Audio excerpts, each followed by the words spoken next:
Assalamualaikum warahmatullahi wabarakatuh. Yang terhormat Bapak Adi Irfansa, SPD MPD, selaku dosen pengajar belajar pembelajaran, serta teman-teman semua.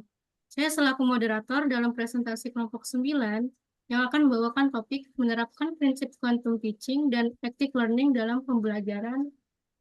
Sebelum memulai presentasi hari ini, izinkan saya untuk memperkenalkan anggota dari kelompok 9 terlebih dahulu. Dari saya, Ananda Fatika Putri. Selanjutnya, Saya Robert Aldowiah. Saya Ikram Sulma Ramdian. Saya Hoirul Anam. baiklah, tanpa berlama-lama lagi, saya persilakan kepada rekan saya untuk memulai presentasi pada hari ini. Yang pertama itu ada pengertian quantum teaching. Quantum teaching merupakan cara belajar yang menyenangkan dan mencakup seluruh keterkaitan, perbedaan, interaksi, dan aspek yang dapat memaksimalkan dorongan belajar, serta segala dinamika yang mendukung keberhasilan pembelajaran itu sendiri. Quantum teaching hampir sama dengan sebuah simfoni yang di dalamnya banyak unsur dan faktor yang berpadu dan mewarnai hasil akhir yang indah. Dalam quantum teaching, ada istilah bawalah dunia mereka ke dunia dan hantarkan dunia ke dunia mereka. Hal ini menunjukkan betapa pengajaran dengan quantum teaching tidak hanya menawarkan materi yang mesti dipelajari siswa, tetapi jauh dari itu, siswa juga diajarkan bagaimana menciptakan hubungan emosional yang baik dan ketika belajar. Next. Selanjutnya itu ada prinsip-prinsip quantum teaching. Yang pertama itu ada segala berbicara. Berarti bahwa segala sesuatu di dalam kelas menyampaikan pesan tentang pembelajaran, mulai dari lingkungan kelas, bahasa tubuh guru, hingga materi pelajar dan rancangan pembelajaran. Setiap aspek mencerminkan sikap dan pandangan guru terhadap proses mengajar dan belajar. Oleh karena itu, dalam pembelajaran, guru harus mengubah kelas menjadi komunitas belajar, yaitu sebuah miniatur masyarakat yang setiap elemen di dalamnya disusun dengan cermat untuk mendukung pembelajaran yang optimal, termasuk pengaturan bangku, kebijakan kelas, hingga desain pengajaran. Yang kedua yaitu adalah segala bertujuan, memiliki arti setiap tindakan dan upaya guru mempunyai tujuan yang jelas, yaitu memaksimalkan pembelajaran siswa. Dengan pembelajaran yang maksimal, siswa dapat mengembangkan pemahamannya dan mencapai prestasi optimal dan proses pembelajaran. Saat belajar, siswa diberitahu apa tujuan mereka mempelajari materi yang kita ajarkan. Yang ketiga yaitu pengalaman sebelum pemberi nama. Pembelajaran terbaik terjadi apabila siswa mempelajari informasi sebelum pembelajaran dimulai. Pengalaman membangun ikatan emosional dan memunculkan pertanyaan seperti apa, mengapa, dan bagaimana. Oleh karena itu, guru harus memberikan kesempatan kepada siswa untuk mengalami atau mempraktikkan sendiri materi tersebut sebelum menyajikannya. Yang keempat yaitu ada akui setiap usaha. Menghargai setiap usaha, siswa sangat penting karena siswa telah belajar melibatkan risiko dan keluar dari zona zona nyaman. Pengakuan atas usaha mereka membantu membangun kecakapan dan kepercayaan diri untuk meraih hasil yang lebih baik. Dalam quantum teaching tidak ada istilah gagal, hanya hasil dan umpan balik. Setiap hasil dianggap sebagai prestasi yang menjadi bahan evaluasi untuk mencapai hasil yang diinginkan. Oleh karena itu, semua usaha siswa harus diakui. Yang terakhir yaitu ada dirayakan. Memiliki maksud guru harus memberikan pujian pada siswa yang terlibat aktif pada pembelajaran. Perayaan memberi siswa umpan balik tentang kemajuan mereka dan membantu menciptakan hubungan emosional yang positif dengan proses belajar, sehingga membuat mereka lebih termotivasi. Dalam proses pembelajaran, guru dan siswa perlu sering merayakan kesuksesan belajar dan menghubungkan belajar dengan perayaan. Bentuk perayaan misalnya saja dengan memberikan tepuk tangan, 3 kali hore, jentikan jari, kejutan kejutan berkata bagus, dan lain-lain. Next, selanjutnya akan dijelaskan oleh teman saya. Oke, berikutnya nih ada video implementasi.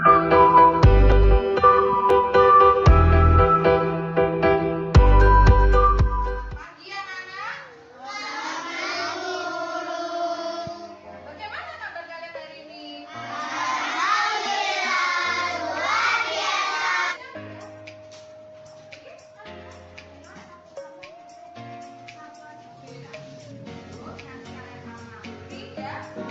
Yang pertama adalah satuan panjang. Kita bikin tadinya dulu ya. Tuliskan informasi yang sudah kalian dapatkan di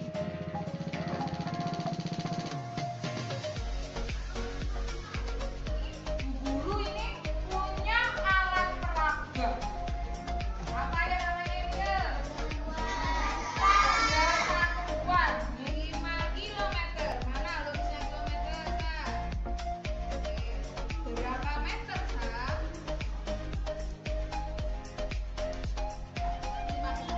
5.000 meter. Nanti kelompok yang terdepan saling berenang adalah pemenangnya. Ayo kita mulai dari sekarang.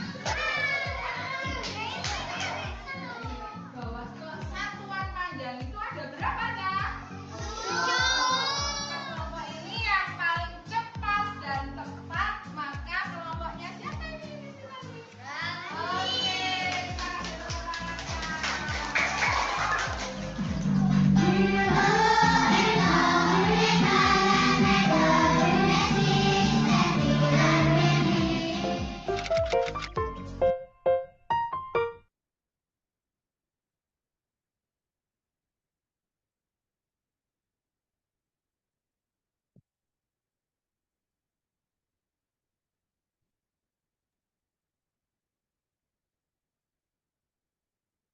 Ini bisa next slide.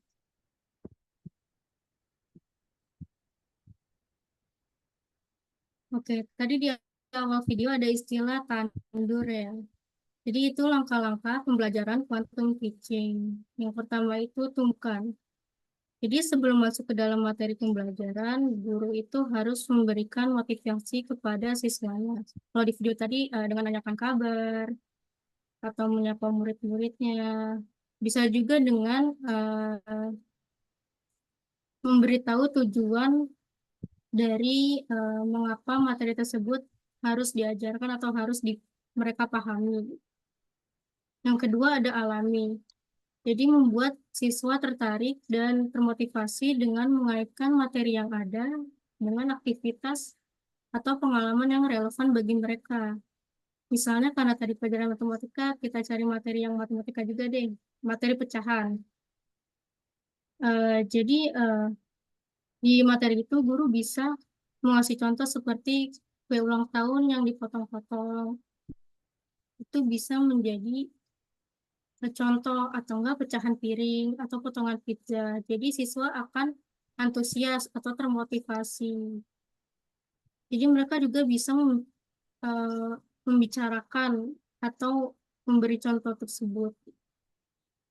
Setelah itu bisa melakukan percobaan atau simulasi terkait materi ini. Misalnya dikasih tahu, oh ya pizza dipotong, terus diambil satu bagian, ternyata ini masuknya ke pecahan loh.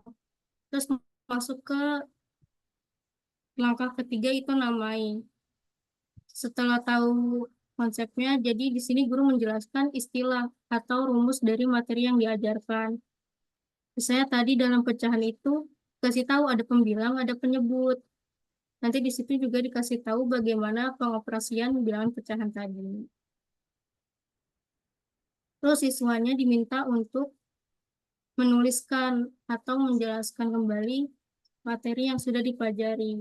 Langkah keempat itu demonstrasikan. Jadi siswa bisa menunjukkan pemahaman mereka dengan cara mempraktikkan apa yang sudah dipelajari. Kalau di video tadi pakai alat-alat interaktif ya, itu juga bisa dijadikan contoh. Terus langkah kelima, ulangi. Jadi guru memberikan kilasan atau ringkasan materi yang sudah diajarkan. untuk memantapkan pemahaman para siswanya. Terus langkah yang terakhir itu rayakan. Jadi guru mengakui keberhasilan siswa atau mengapresiasi keterlibatan siswa dalam belajar untuk meningkatkan motivasi siswa dalam belajar. Apresiasi itu sesimpel kayak tepuk tangan atau juga ada sistem yang pemberian stiker atau poin ya. Kalau tadi pemberian stiker tadi per kelompok. Dari situ diharapkan siswa untuk jadi lebih semangat dan lebih percaya diri. Boleh di next slide.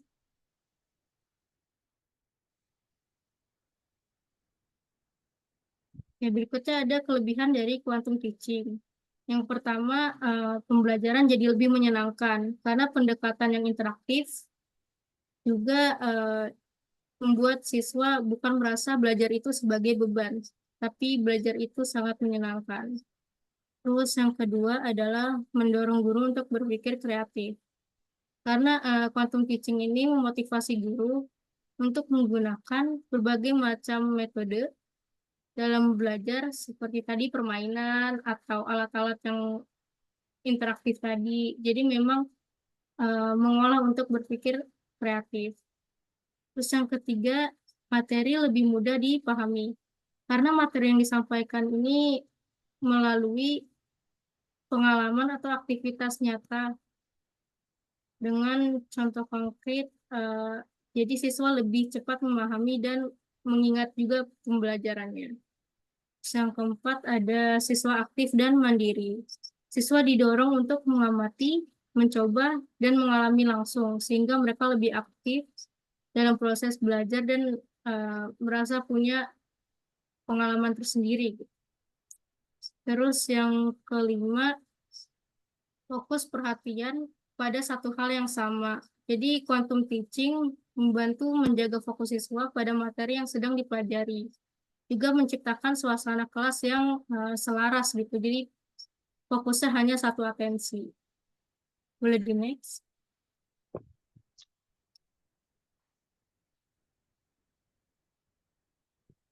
Nah, berikutnya kalau tadi kelebihan, sekarang kekurangannya.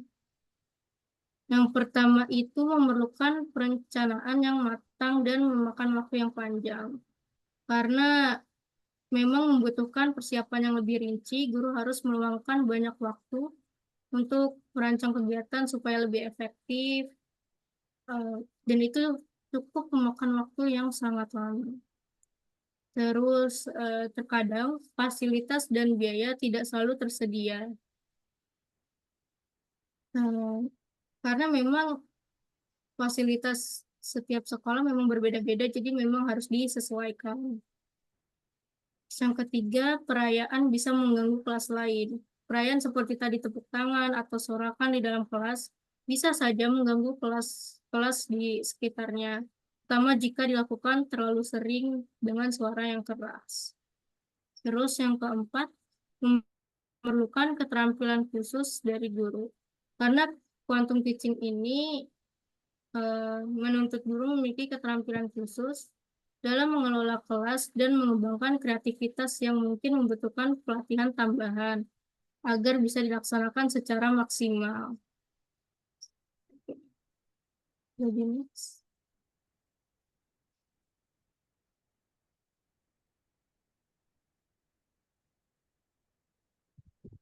Boleh di next. Oke, berikutnya rekan saya akan Saya tentang latihan aktif learning. Pembelajaran hakikat kan siswa dalam proses pembelajaran dan memungkinkan mereka mencapai tujuan belajar sesuai dengan yang diinginkan. Kata aktif diisi dari bahasa Inggris berarti aktif, giat, bersemangat. Berasal dari kata learn yang artinya dua kata tersebut itu aktif dan learning mempelajari sesuatu dengan aktif atau bersemangat dalam belajar. Di sini dapat disimpulkan learning adalah sebuah usaha dalam pembelajaran serta didik selama proses pembelajaran di mana menekan keterlibatan seluruh pihak. Active learning dapat juga diartikan mempelajari sesuatu dengan aktif atau bersemangat dalam belajar. Boleh di next.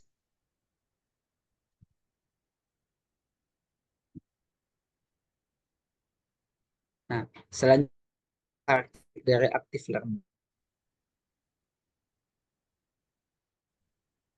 Karakteristik active learning yang pertama adalah proses pembelajaran. Fokus proses pembelajaran pada penyampaian materi guru. Karena proses pembelajaran bukan lagi memberikan ilmu pengetahuan saja, melainkan memberikan nilai atau karakter yang baik. Nilai karakter sangat luas. Salah satunya rasa ingin tahu. Yang kedua, siswa tidak boleh pasif, tetapi harus aktif mengerjakan sesuatu yang berkaitan dengan materi pembelajaran. Pada dalam hal ini, siswa harus bertanggung jawab atas apa yang mereka pelajari dengan cara memperhatikan materi yang dipelajari, bukan hanya sekedar ingin tahu, mengerjakan tugas yang diberikan, dan lain-lain. Yang ketiga, penekanan pada nilai dan sikap-sikap berkenaan dengan materi pembelajaran. Di dalam hal ini, siswa berhak menerima materi pembelajaran yang dipandang selaras dengan hidup atau menolak materi pembelajaran yang sesuai pada hidup.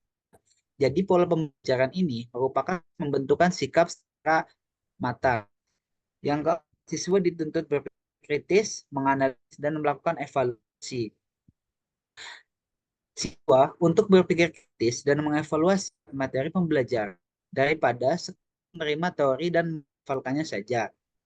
Yang terakhir, yang kelima adalah upaya lebih cepat pada proses pembelajaran. Bisa di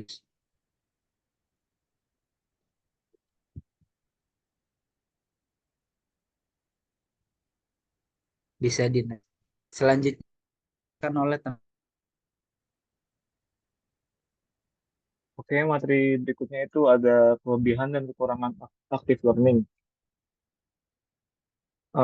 Untuk kekurangannya itu sendiri, yang pertama, guru dituntut lebih kreatif. Pembelajaran aktif menuntut guru untuk lebih kreatif dalam menyampaikan materi. Tantangan lainnya adalah guru perlu memahami karakter masing-masing siswanya untuk memberikan perlakuan yang tepat. Dan untuk yang kedua itu membutuhkan alat bantu belajar yang memadai. Selain buku, tentunya pendidik memerlukan alat bantu belajar yang lebih memadai demi menciptakan suasana belajar yang menyenangkan. Dan yang ketiga itu ada perlu pengawasan yang lebih intensif selama proses pembelajaran. Pada kekurangan yang kali ini, itu guru diharapkan memberikan pengawasan intensif selama kegiatan belajar mengajar. Tidak hanya mendengarkan, pendidik juga perlu memancing diskusi untuk mengasah kualitas berpikir siswanya. Lalu untuk kelebihannya itu sendiri, yang pertama, siswa dapat belajar dengan cara yang menyenangkan. Pada metode active learning ini memungkinkan terjadinya proses belajar mengajar yang menyenangkan. Dengan demikian, motivasi belajar peserta didik pun bisa ikut mengikuti. Dan yang kedua itu ada mengajak peserta didik untuk berpartisipasi. Umumnya, guru hanya menggunakan metode ceramah dalam menyampaikan materi, sementara peserta didik tidak diberikan kesempatan untuk mengeksplorasi materi yang telah disampaikan. Dan yang ketiga itu ada mengasah proses berpikir.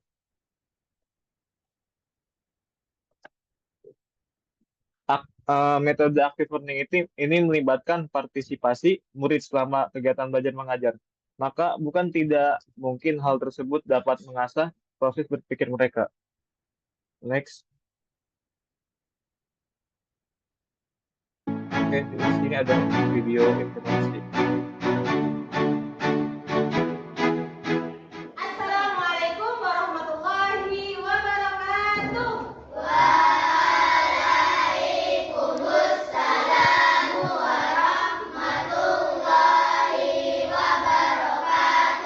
Bagaimana kabarnya hari ini anak-anak semuanya? Alhamdulillah. Tetap semangat.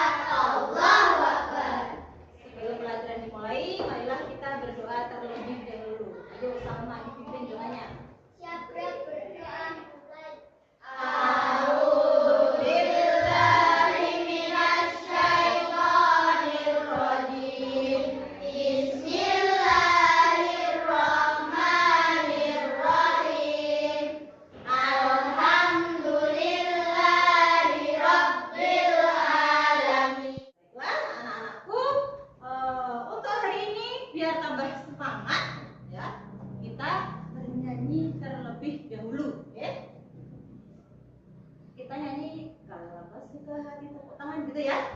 Oke, 1, 2, 3. Kalau kau suka hati tepuk tangan.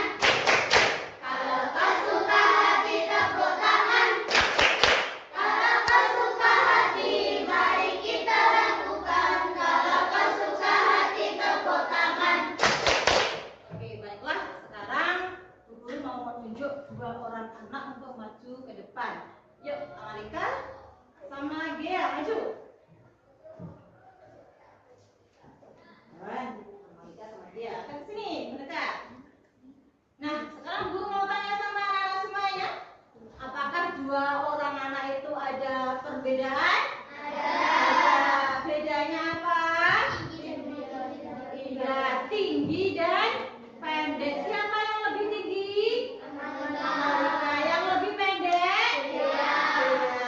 Kalau ditimbang misalkan, beratnya yang mana? Iya, berat Amalika. Soalnya apa?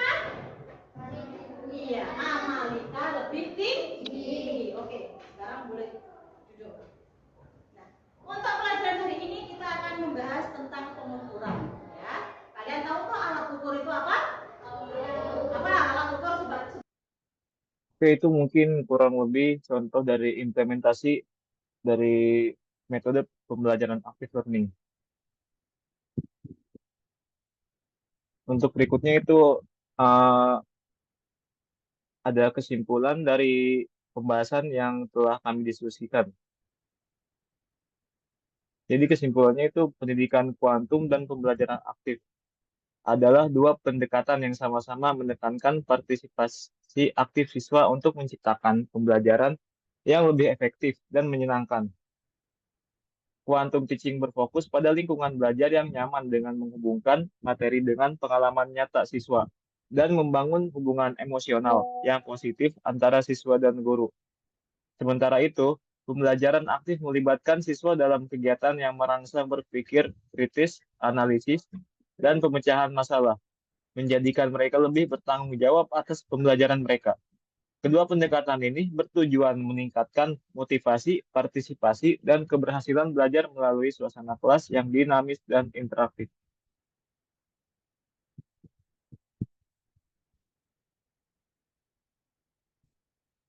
Oke, selanjutnya saya kembalikan kepada Mas Moderator.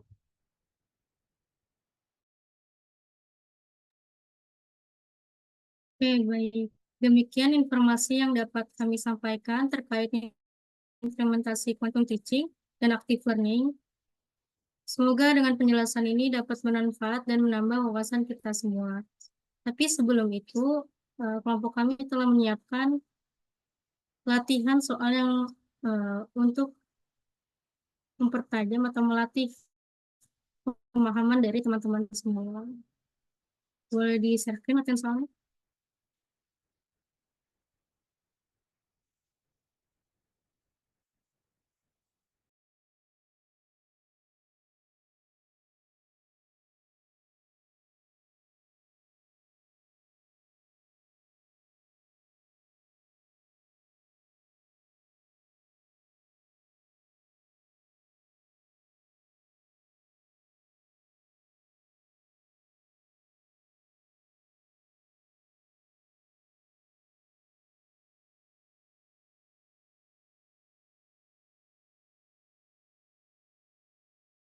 Oke,